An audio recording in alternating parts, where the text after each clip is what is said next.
Hello दोस्तों, स्वागत है आप सभी का आपके अपने चैनल बेसिक नॉलेज में। दोस्तों इस वीडियो में लोग देखने वाले कुछ सब्जेक्टिव क्वेश्चंस जो आप लोग एग्जाम के लिए बहुत ज्यादा महत्वपूर्ण है। जी हाँ दोस्तों, उससे पहले एक छोटा सा मोटिवेशनल क्योट कि गहन सघन मनमोहक बनतरु मुझको आज बुलाते हैं, किंतु किए जो वादे मैंने याद मुझे आ जाते हैं।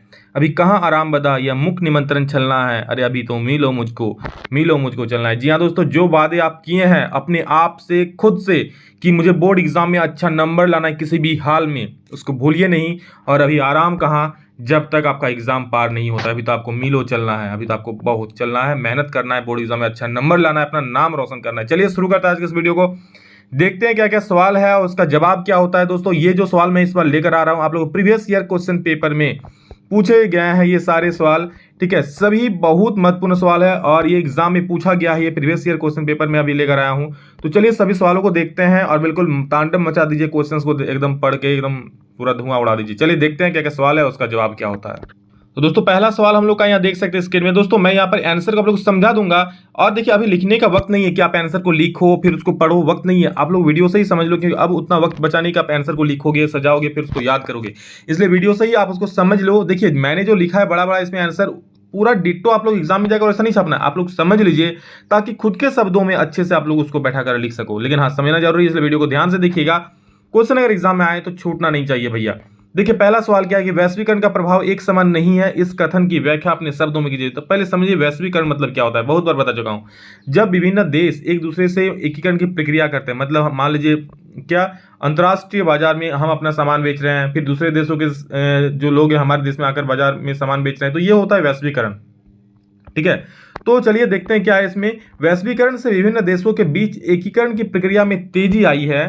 बहुराष्ट्रीय कंपनियां वैश्वीकरण की प्रक्रिया में महत्वपूर्ण भूमिका निभा रही है। बहुराष्ट्रीय कंपनियां मतलब क्या, ऐसी कंपनी जो विभिन्न देशों में अपना सामान अपना कंपनी है विभिन्न देशों में अपना सामान बेचती है, उसे बहुराष्ट्रीय कंपनियां कहते हैं। वैश्वीकरण की प्रक्रिया में महत्वपूर्ण भूमिका निभा रही है क्योंकि ये दूसरे, देखिए बहुराष्ट्रीय कंपनी में किन लोगों को लाभ होगा, जो धनी वर्ग के लोग होंगे, ठीक है। क्योंकि अब एक गरीब अगर कोई गरीब है जो अपना छोटा मोटा रोजगार चलाता है, बिजनेस चलाता है, तो अब विदेश में जाकर वो सामान कैसे बेचेगा। तो इसमें ज्यादा बहुराष्ट्र जो वैश्वीकरण प्रक्रिया दोस्तों, ये तो विदेशों के मामले में है कि विदेश में जाकर कोई अपना सामान बेचेगा, वहां पर कोई चीज करेगा। तो इसमें ज्यादातर लाभ बड़े आदमियों को होता है, बड़े व्यापारी को होता है। परंतु वैश्वीकरण से सिर्फ धनी उपभोक्ता एवं धनी उत्पादक ही लाभ उठा रहे हैं। बिल्कुल सही बात, क्या कि धनी उपभोक्ता मतलब जो धनी लोग हैं जो सामान खरीदते हैं, एवं धनी उत्पादक जो सामान को बनाते हैं धनी लोग, वही इसका लाभ उठा रहे हैं। बढ़ती प्रतिस्पर्धा से बहुत छोटी उत्पादक एवं श्रमिक भी प्रभावित हुए हैं। देखिए इस जो अब वैश्वीकरण होगा तो प्रतिस्पर्धा बढ़ जाएगा, वैश्वीकरण होगा तो हमारे देश में आकर विदेश के लोग भी सामान बेच सकेंगे, तो टक्कर होगा। अब विदेशों से हम लोग का जो गरीब यहाँ का जो मजदूर गरीब जो व्यापार होगा वो टक्कर दे पाएगा, बिल्कुल नहीं दे पाएगा। तो इससे दोस्तों छोटी उत्पादक को तथा श्रमिकों को प्रभावित होते हैं इससे। और शिक्षित कुशल और संपन्न लोगों ने वैश्वीकरण से मिलने वाले नए अवसरों का सर्वोत्तम उपभोग किया है, ठीक है। और जो शिक्षित है जो कुशल है जो अपना उस अनुसार व्यापार को बढ़ा सकता है, उनके लिए तो ठीक है वैश्वीकरण, आराम से विदेशों में जाकर सामान बेचेगा। अगर विदेश से कोई अगर हमारे देश में सामान बेचे तो उसको भी टक्कर दे सकता है। बट जो गरीब यहाँ पर व्यापार है वो ये चीज नहीं कर सकता है। दूसरी तरफ अनेक लोगों को लाभ में हिस्सा नहीं मिला है। श्रम कानूनों में अधिक लचीलापन होने के कारण श्रमिकों का शोषण हुआ है। श्रम कानून में लचीलापन मतलब क्या, श्रम कानून में ढील छोड़ दिया गया, ठीक है। और श्रम कानून में लचीला होने की वजह से जहां लाभ तो हुआ है बट यहाँ पर उसके कुछ डिसएडवांटेज भी है। क्या क्या कि श्रम कानूनों में लचीलापन होने के कारण सरकार विदेशी निवेश को तो आकर्षित कर सकी है, मतलब विदेशी कंपनी अगर हमारे देश में तो निवेश कर रही है। इससे बहुराष्ट्रीय कंपनियों ने श्रमिकों का शोषण किया है। कैसे शोषण भैया, देखिए आगे, उन्होंने अनियमित आधार पर नौकरी दी है, मतलब रेगुलर नौकरी नहीं दिया है। जब उसको काम पड़ा तो रख लिया, जब नहीं तो हटा दिया। श्रमिकों को कम वेतन दिया जा रहा है तथा उन्हें अतिरिक्त घंटों के कार्य के लिए कुछ भी अदायगी एक्स्ट्रा पैसा नहीं दिया जा रहा है। और दोस्तों जब इस प्रकार का होता है तो जब श्रम कानून में लचीलापन होता है तो यहाँ पर मजदूरों को 8-10 घंटे 12 घंटे काम कराया जाता है, बट एक्स्ट्रा टाइम का उसको कोई पैसा नहीं दिया जाता है। छोटे उत्पादक भी वैश्वीकरण से बुरी तरह प्रभावित हुए हैं क्योंकि वे बहुराष्ट्रीय कंपनियों से प्रतियोगिता मतलब टक्कर उनको नहीं दे सकते, जिससे बाजार से बाहर हो रहे हैं। अतः वैश्वीकरण का प्रभाव एक समान नहीं कहा जा सकता, बिल्कुल एक समान नहीं है।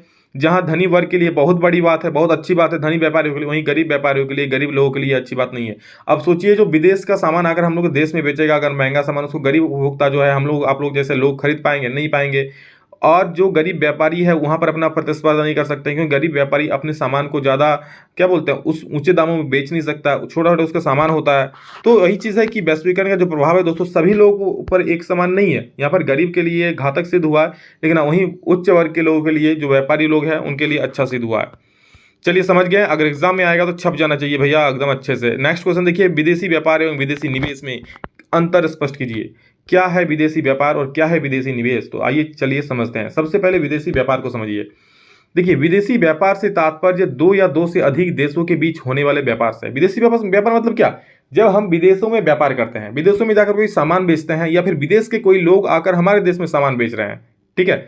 दूसरे शब्दों में यह अंतर्राष्ट्रीय बाजारों में उत्पादों और सेवाओं के व्यापार का कार्य है। मतलब अंतर्राष्ट्रीय बाजार मतलब क्या? जैसे हम लोग का आपका लोकल कोई हटिया होगा, लोकल हटिया में कौन लोग आते हैं? अपना लोकल का लोग जाते हैं। आप मान लीजिए अपना डिस्ट्रिक्ट का हटिया है, डिस्ट्रिक्ट हटिया में क्या पूरे डिस्ट्रिक्ट से लोग आते हैं वहाँ पर, ठीक है। डिस्ट्रिक्ट हटिया में और ऊंचे ऊंचे लोग जाते हैं। उसी प्रकार पूरे जो भारत का होगा तो भारत के बड़े बड़े बाजार है, कोलकाता हो गया, तो यहाँ पर और बड़े बड़े लोग जाते हैं। उसी प्रकार दोस्तों होता है अंतर्राष्ट्रीय बाजार, जिसमें बहुत सारे देशों के लोग आकर वहाँ पर सामान बेचते हैं। तो समझ रहे हो। और दूसरे शब्दों में अंतर्राष्ट्रीय बाजार में क्या उत्पादों और सेवाओं का व्यापार का कार्य है। विदेशी व्यापार मतलब क्या? जब विदेशों में जाकर जब जहाँ बहुत सारे देश अपनी सेवाएं देते हैं, अपना कार्य करते हैं, अपना जो व्यापार चलाते हैं, उसी व्यापार को कहते हैं दोस्तों विदेशी व्यापार। यह दुनिया भर के विभिन्न देशों के बाजारों को जोड़ता है। जैसे मैंने कहा कि दुनिया भर के विभिन्न देश के जो बाजार हैं, जो व्यापारी अगर वहाँ व्यापार करते हैं तो उनके बीच एक संबंध स्थापित करता है, उन लोगों को जोड़ता है। इसमें आमतौर पर एक देश की वस्तुओं, सेवाओं और पूंजी का दूसरे देश के साथ आदान प्रदान होता है। समझ रहे हो कि मान लीजिए भारत में किसी वस्तु का उत्पादन हो रहा है, मान लीजिए भारत में प्याज या टमाटर या आलू गोभी जो भी उत्पादन हो रहा है, अब इसको अमेरिका के बाजारों में जाकर बेचना है, तो हो गया ये विदेशी व्यापार, ठीक है। अब अमेरिका से कोई सामान आ रहा है जो हमारे देश में आ रहा है, ये हो गया विदेशी व्यापार। तो यही चीज़ है, विदेशी व्यापार माल की उपलब्धता को सुगम बनाता है। मतलब आसानी से विदेशी व्यापार होगा तभी ना जी, अगर हमारे देश में जो चीज़ उत्पादन नहीं हो रहा है, दूसरे देशों से हमारे देश में आ सकता है। अब दूसरे देश में अगर किसी चीज़ का, किसी वस्तु का उत्पादन नहीं हो रहा है, तो हमारे देश से दूसरा देश चला जाएगा। तो विदेशी व्यापार क्या करता है? व्यापार माल की उपलब्धता, मतलब जो सामान की उपलब्धता को सुगम बनाता है, जो एक देश के घरेलू बाजार में एक अलग देश में उत्पादित होता है। जैसे चीन में बने खिलौने आपके शहर की दुकानों में बेचे जाते हैं, वही चीज़ एग्जाम्पल दिया गया है। इस प्रकार यह घरेलू बाजार में उत्पादों और सेवाओं की एक विस्तृत श्रृंखला प्रदान करने में मदद करता है। किसी देश की सकल घरेलू उत्पाद यानी कि जीडीपी में भी इसका महत्वपूर्ण योगदान होता है। क्यों होता है? क्योंकि सोचिए, अब आप कोई सामान निर्मित किए, बनाए और उसको जाकर विदेश में जाकर बेच दिए, तो विदेश से आपको डॉलर में पैसा मिला और डॉलर आकर आपके बैंक में जमा हुआ, तो जीडीपी बढ़ा ना जी। समझ रहे हो? बहुत बढ़िया। उसी प्रकार विदेशी निवेश, देखिए विदेशी निवेश मतलब इतना समझ लीजिए, जब कोई अंतर्राष्ट्रीय कंपनी मतलब बड़ी बड़ी कंपनी हमारे देश में निवेश करती है, उसे ही दोस्तों विदेशी निवेश कहते हैं। समझ रहे हैं? मतलब आकर हमारे देश में फैक्ट्री लगाएगी, अपना ऑफिस खोलेगी, इसको बोलते हैं विदेशी निवेश। कैसे? देखिए, विदेशी निवेश से तात्पर्य किसी कंपनी या संगठन द्वारा दूसरे देश में किए गए निवेश से है। मतलब जब कोई कंपनी दूसरे देश में निवेश करती है, उसे हम लोग विदेशी निवेश बोलते हैं। समझ गए हो? अगला सुनिए क्या बोल रहा है कि विदेशी निवेश में एक कंपनी आमतौर पर दूसरे देश में विनिर्माण इकाई, विक्री और कार्यालय आदि स्थापित करती है। क्या बोल रहा है? विनिर्माण इकाई मतलब अपना कोई फैक्ट्री जो भी निर्माण करने को लेकर खोलता है, बेचता है सामान, और कार्यालय भी अपना स्थापित कर लेता है। इस प्रकार यह एक विदेशी कंपनी द्वारा दूसरे देश में अपनी व्यवसाय को बढ़ाने के लिए, अपना कार्यालय या शाखाएं स्थापित करने के लिए किया गया एक बड़ा निवेश है। मतलब इस प्रकार विदेशी निवेश क्या है कि किसी दूसरे देश में अपने कार्यालय स्थापित करने के लिए, अपना उद्योग स्थापित करने के लिए किया गया एक बड़ा निवेश है। सरल शब्दों में विदेशी निवेश एक देश से दूसरे देश में स्थित कंपनी के लिए विदेशी पूंजी की शुरुआत है। मतलब क्या करता है वो लोग, ये भी कभी कभी करता है कि क्या करता है कि हमारे देश में मान लीजिए कोई कंपनी है, विदेश की कंपनी आकर उस कंपनी में इन्वेस्ट करेगी और बोलेगी हम पार्टनरशिप में काम करेंगे। उसी प्रकार क्या कह रहा है कि पूंजी की शुरुआत है दूसरे देश में स्थित कंपनी के लिए विदेशी पूंजी की। मतलब अब हमारे देश में कोई कंपनी है, अब विदेशी पूंजी, विदेशी कंपनी आकर उसमें इन्वेस्ट कर रही है, ये भी विदेशी निवेश हो गया। इस प्रकार यह पूंजी को एक देश से दूसरे देश में लगाने में, ले जाने में मदद करता है। समझ रहे? चलिए अगला सवाल देखते हैं। हमें भारत में ऋण के औपचारिक स्रोतों को बढ़ाने की क्यों जरूरत है? बहुत महत्वपूर्ण सवाल है, उसको अच्छे से समझ लीजिए क्या बोल रहा है कि हमें भारत में ऋण के औपचारिक स्रोतों को बढ़ाने की जरूरत निम्नलिखित कारणों से। कौन कौन से कारण? पहला कारण सुनिए आप क्या बोल रहा है कि अनौपचारिक स्रोतों पर निर्भर को कम करने के लिए, मतलब अनौपचारिक स्रोत मतलब क्या, जब आप किसी साहूकार से ऋण लेते हो, जब किसी व्यापारी से ऋण लेते हो, आपकी गांव के कोई धनी आदमी है तो उससे ऋण लेते हो, आप लोग सुने होंगे कि 1,000 रुपया ऋण दिया जिसमें 10% का ब्याज लग रहा है, मतलब महीना 100 टका लग रहा है। तो कितना यहाँ पर शोषण हो रहा है समझ रहे हो, कि 1,000 में महीना 100 रुपया लग रहा है, तो ये बहुत बड़ा शोषण हो रहा है। तो 10 महीना में पैसा डबल हो जाएगा। भैया कौन सा बैंक 10 महीना में पैसा डबल करता है? तो ये दोस्तों जो गांव के होते हैं लोग वो कर लेते हैं ऐसा। इसलिए दोस्तों अनौपचारिक जो स्रोत है उसको निर्भरता कम करने के लिए आप ऐसा मानिए, मान लीजिए आप किसी के पास 1,000 रुपया उधार लिए, ठीक है, 1,000 रुपये उधार लिए, आपको 10% महीना देना है, तो 1,000 का 10% 100 रुपया हो जाएगा। अब महीना महीना 100 रुपया देना, अगर आप मान लीजिए 10 महीना तक ही दिए तो 10 महीना में आपको 1,000 रुपया देना पड़ेगा। ठीक है, आप 1,000 रुपया उधार लिए हों लेकिन 10 महीना बाद ही आपका जो सूद होगा सिर्फ 1,000 हो जाएगा। क्या कोई बैंक है ऐसा जो 10 महीना आपको पैसे को डबल कर देगा? लेकिन यहाँ पर दोस्तों अगर आप सूदखोर में बैठाते हैं, सूद में बैठा तो 10 महीना आपका पैसा डबल हो रहा है। तो ये दोस्तों ये होता है शोषण लोगों का, ठीक है। तो इस प्रकार इसलिए अनौपचारिक स्रोतों पर निर्भरता को कम करने के लिए, क्योंकि इनमें उच्च ब्याज दर होती है, जैसे मैंने कहा कि 10% महीना कुछ भी हो सकता है आप लोगों का, और कर्जदार को ज़्यादा लाभ नहीं मिलता है। क्या आप लोग कभी उधारी लिए हैं इस प्रकार के ऋण में इसमें? तो कमेंट करके जरूर बोलिएगा, देखते हैं कितने सारे ऋण और इसे आप लोग तो नहीं लिए होंगे, अगर घर वाले कोई लिए हैं तो, और कितना % का ब्याज दिए ये भी बता देना। सस्ता और सामर्थ्य के अनुसार कर्ज देश के विकास के लिए अति आवश्यक है। देखिए, सस्ता और सामर्थ्य के अनुसार अनुकूल कर्ज मतलब क्या, कर्ज ज़्यादा नहीं, जितना ले और उस पर ब्याज सही हो, देश के विकास के लिए जरूरी है। और अगला क्या है देखिए, कि अनौपचारिक ऋणदाताओं से लिए गए उधार पर आमतौर से ब्याज दरें बहुत अधिक होती है, और यह उधार कर्जदाताओं की आय बढ़ाने का काम कम ही कर पाता है। मतलब क्या कि देखिए, इतना ब्याज दर ज़्यादा होता है कि अब कर्ज जो लिया है वो अपना आय बढ़ा नहीं सकता, क्योंकि उसका कर्ज जो उतना सूद लगता है वही देने में चला जाता है, तो उसका आय बढ़ता नहीं है। इसमें कर्जदारों का शोषण होता है, कर्जदार ऋण में ही डूबते चले जाते हैं, और इस वजह से इसको समाप्त करने का क्या बोलता है, इसी वजह से ऋण के औपचारिक स्रोतों को बढ़ाने की जरूरत है, समझ रहे हैं। और इसीलिए बैंकों और सरकारी समितियों को अपनी गतिविधियां विशेषकर ग्रामीण इलाकों में बढ़ाने की जरूरत है, ताकि कर्जदारों की अनौपचारिक स्रोत पर से निर्भरता घटे। अगला सवाल है हम लोग का, देख सकते हैं आप लोग, भारत सरकार द्वारा विदेश व्यापार एवं विदेशी निवेश पर अवरोधक लगाने के कारण थे, और इन अवरोधकों को सरकार क्यों हटाना चाहती थी? क्वेश्चन को पहले समझ लीजिए। बोल रहा है कि भारत सरकार, जैसे अभी मोदी सरकार सब लोग बोलते हैं ना, तो विदेशी व्यापार मतलब विदेश में जाकर कोई अगर सामान बेच रहा है, या फिर विदेश के कोई लोग आकर हमारे देश में सामान बेच रहा है, जिसको विदेशी व्यापार बोलते हैं, या फिर विदेशी निवेश मतलब कोई कंपनी आकर हमारे देश में निवेश करती है, ये अवरोधक क्यों लगाया था? इस पर क्या ऐसा हो गया था भारत सरकार को कि अवरोधक लगा दिया, नहीं भाई तुम आकर हमारे देश में सामान नहीं बेच सकते, ऐसा क्या हुआ? और इन अवरोधकों को फिर सरकार क्यों हटाना चाहती थी? अब पहले तो लगा लिया, अब बोल रहे नहीं हटाएंगे, तो ऐसा क्या कारण था? तो देखिए, चलिए हम लोग देख लेते हैं।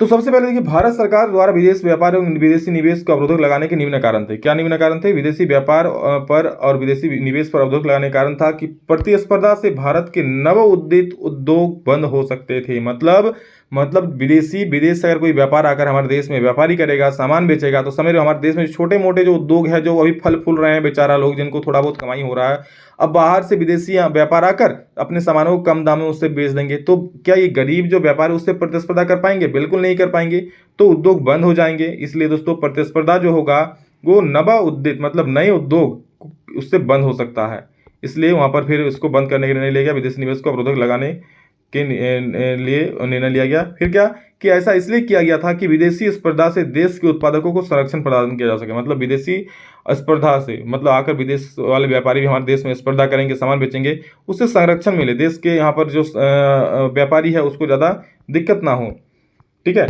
ऐसे में यही उचित समझा गया कि केवल उन्हीं वस्तुओं का आयात किया जाए जिनके बिना काम चलना कठिन है, जो बिल्कुल अनिवार्य है, जैसे उर्वरक, पेट्रोल आदि, सिर्फ इन्हीं चीज़ों का आयात किया जाता था, बाकी सबको बंद कर दिया गया था, अवरोधक लगा दिया गया था।